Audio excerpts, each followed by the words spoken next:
Hi hello welcome to our channel Radha Madhu recipes. ఈరోజు నేను చేయబోయేది హెల్తీ బ్రేక్ఫాస్ట్ రెసిపీ జొన్న పొంగనాలు.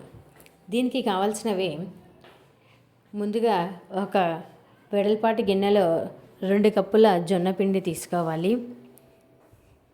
2 కప్పుల జొన్న పిండికి 1 కప్పు సన్నటి ఉప్మా రవ్వ, అదేనండి మన బొంబాయి రవ్వ అంటారు కదా, అది తీసుకోవాలి. ఆ బొంబాయి రవ్వని 2 కప్పుల జొన్న పిండితో కలిపి ఉండలు లేకుండా బాగా మెత్తగా కలుపుకోవాలి. అందులో తగినంత ఉప్పు కూడా వేసి బాగా కలుపుకోవాలి. జొన్న పిండి మేము ఎక్కువ జొన్న రొట్టెలు చేసుకుంటాం కాబట్టి నా దగ్గర ఇంట్లో స్టాక్ పెట్టుకుంటాను. ఇప్పుడు 2 కప్పుల జొన్న పిండికి 2 కప్పుల పెరుగు తీసుకొని ఆ పెరుగుని జొన్న పిండిలో కలపాలి. చేత్తో బాగా కలపాలి, ఉండలు లేకుండా చూసుకోవాలి.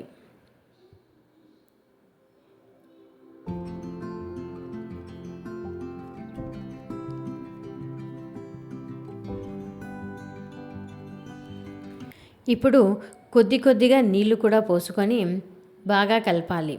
పెరుగు సరిపోకపోతే నీళ్లు తగినంత చూసుకొని పోసుకోవాలి. ఒకేసారి పోస్తే పిండి లూజ్ అయిపోయి పొంగనాలు సరిగ్గా రావు.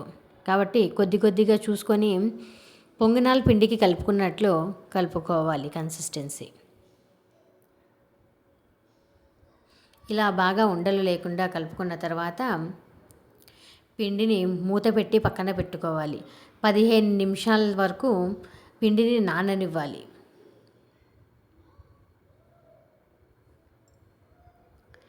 పిండి నానే లోపల ఇప్పుడు మనం పల్లీల పచ్చడి ఎలా చేసుకోవాలో చూసేద్దాం.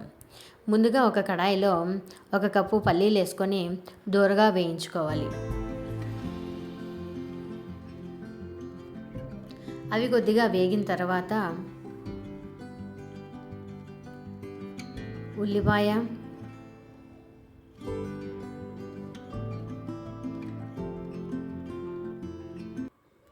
అలాగే 8 నుంచి 10 పచ్చిమిర్చి,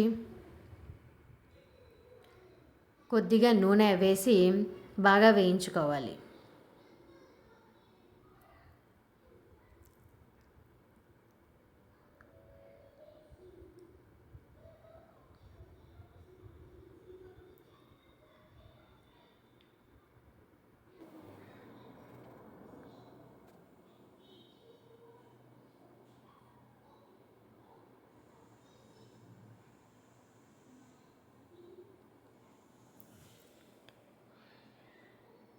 ఇప్పుడు అందులోనే అల్లం ముక్కలు, 2-3 వెల్లుల్లి రెబ్బలు వేసుకోవాలి.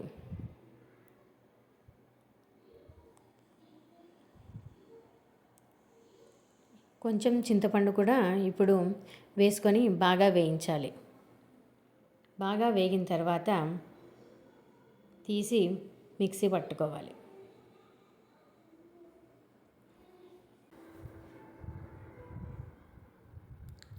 ఇప్పుడు మిక్సీ జార్లోకి ట్రాన్స్ఫర్ చేసుకొని అందులో కొద్దిగా ఉప్పు కూడా వేసుకొని మెత్తగా మిక్సీ పట్టుకోవాలి.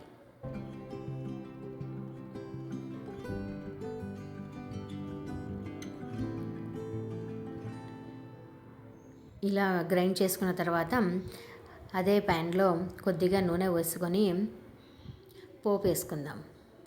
ముందుగా ఆవాలు, జీలకర్ర, శనగపప్పు, ఎండుమిర్చి, కరివేపాకు అన్నీ వేసుకొని బాగా వేయించి స్టవ్ ఆఫ్ చేసుకోవాలి. ఈ పోపుని చట్నీలో వేసుకొని బాగా కలుపుకోవాలి. ఇప్పుడు చట్నీ రెడీ అయిపోయింది కదా, చట్నీని పక్కన పెట్టుకొని పొంగనాలకి రెడీ చేసుకుందాం.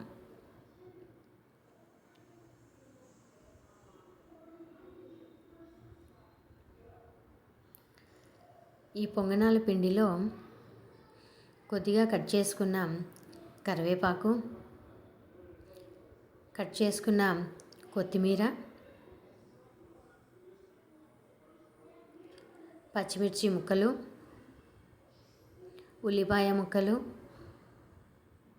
అన్నీ వేసుకొని బాగా గరిటెతో కలుపుకోవాలి. కన్సిస్టెన్సీ మరీ గట్టిగా ఉండకూడదు, మరీ లూజ్గా కూడా ఉండకూడదు. పొంగనాల పిండి ఎలా ఉంటుందో ఈ విధంగా కన్సిస్టెన్సీ చూసుకోవాలి. ఇప్పుడు పొంగనాల పెన్నము పెట్టుకొని కొద్దిగా ఆయిల్ వేసుకొని వేడెక్కనివ్వాలి. బాగా హీట్ ఎక్కిన పొంగనాల పెన్నంలో కొద్దిగా ఇలా పొంగనాల పిండి వేసి మూత పెట్టుకొని 10 నిమిషాల పాటు ఉడికించుకోవాలి. ఇది మీడియం ఫ్లేమ్ మీద ఉడికించుకోవాలి. అప్పుడే పొంగనాలు బాగా కలుతాయి. లేకపోతే లోపల ఉడకకుండా పచ్చిగానే ఉండిపోతుంది. ఇప్పుడు చూడండి, పొంగనాలు ఒక సైడ్ బాగా ఎర్రగా కాలాయి. ఇప్పుడు వాటిని ఇంకొక సైడ్ కూడా బాగా ఎర్రగా కాలేంత వరకు ఉంచుకోవాలి.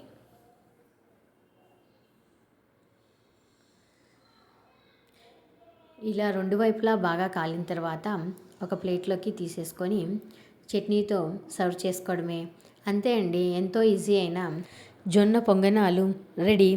మీకు నచ్చినట్లయితే like, share and subscribe to our channel Radha Madhu recipes.